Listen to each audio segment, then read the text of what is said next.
Good morning everyone, আশা করি সবাই ভালো আছেন, সুস্থ আছেন। এই জায়গার মধ্যে ডিউটি শেষ, বিল্ডিং সেডিং বাইন্দা পুরা রেডি হয়ে গেলাম। আমরা চলে যাবো গুয়াহাটি আবারও ডিউটি আছে। এই জায়গায় কি ডিউটিতে আসছিলাম আপনাদের বলাই হয় নাই। এই জায়গায় মানে এবি ইউবি ভাই এক্সাম আছিল, ওই এক্সামের ডিউটিতে চলে আইছিলাম। ডিউটি ইতিমধ্যে 3 দিন আছিল, 3 দিন শেষ। ওই কাজে বেডিং সেডিং বাইন্দা রেডি গুয়াহাটি জামুগা। বেডিং সেডিং গুরুজিও বান্ধা শেষ। গুরুজি স্যান্ডেল টেন্ডেল নিতেছে, এই দেখেন স্যান্ডেল টেন্ডেল বড়িয়া করে নিতেছে।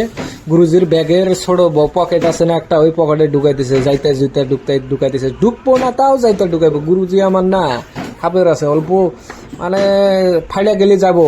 তেহাদা ব্যাগ কিনছে, কয় যে তেহাদা ব্যাগ কিনি নাই, ফাইডা যাই যাবো, কি ভালো হবো। ওই কাজে খারাপ ল্যাঙ্গুয়েজ ইউজ করলাম, খারাপ পাই না, সরি।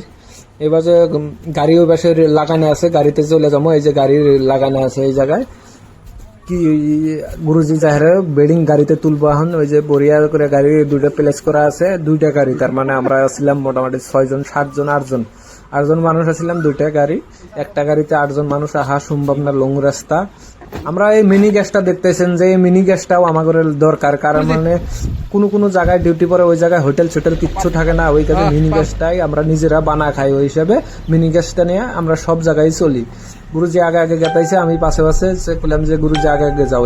ইতিমধ্যে জোরহাট টাউনে আইসা গেলাম। কে অবশ্যই জোরহাট টাউনে থেকে দেখতেছেন ব্লগটা কমেন্ট করে জানাবেন কে জোরহাট টাউন থেকে দেখতেছেন। ইতিমধ্যে রাস্তায় আইসা পাইলাম। রাস্তায় আইসা করলাম যে গুরুজি চাটা খাওয়া লাগছিল। গুরুজি কয় যে না, চা খাওয়া যাব না, চলো।